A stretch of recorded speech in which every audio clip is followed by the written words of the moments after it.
Well, welcome back to another recipe on Ron's Keto Cafe. Today we're making a pot roast, a pork pot roast in the Instant Pot. This is called a dump and go pot roast.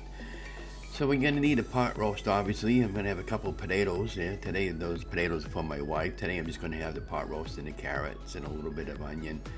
I didn't put this huge piece in the Instant Pot. I cut it in half so we can have a future meal out of the balance of the rest of it later on in the month. And then, of course, like always, you always salt and pepper your meat really well before you use it. And then I cut up my onion really well, and then I chopped it up into chunks. And then the potatoes that were rinsed off, and then I cut them in half, and I cut those in chunks. And I just dumped everything in the Instant Pot.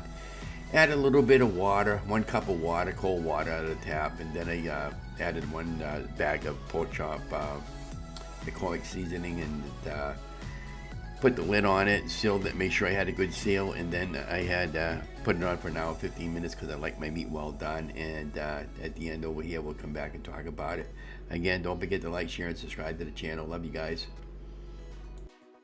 Okay, so after an hour and 15 minutes, our pot roast is done. Just came out.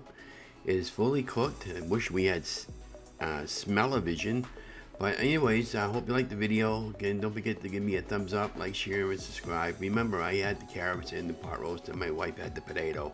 So please don't be a keto police of my food. Thank you very much, and have a great day, guys.